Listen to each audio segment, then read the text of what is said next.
ஆடி 4ஆம் வெள்ளியை முன்னிட்டு திருவிளக்கு பூஜை நடைபெற்றது. வேலூர் மாவட்டம் கொடியாத்தம் பிச்சனூர் நரிக்குள்ளப்ப தெருவில் அமைந்துள்ள ஸ்ரீ அஷ்டபுஜ கனகதுர்க்கை அம்மன் கோவிலில் ஆடி 4ஆம் வெள்ளியை முன்னிட்டு ஸ்ரீ கனகதுர்க்கை அம்மனுக்கு சிறப்பு அலங்காரம் செய்யப்பட்ட தீபாராதனை நடைபெற்றது.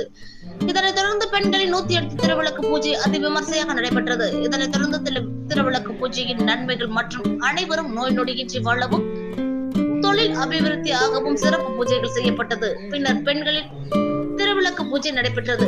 இதில் கோவில் நிர்வாகிகள் செல்வராஜ், தேவராஜ், நித்யானந்தம், சுப்பிரமணி, கோவில் அர்ச்சகர் தரணி உள்ளிட்டோர் கலந்து கொண்டு அம்மனை வழிபட்டனர். பின்னர் பக்தர்களுக்கு 5 வகையான உணவினை அன்னதானமாக வழங்கப்பட்டது.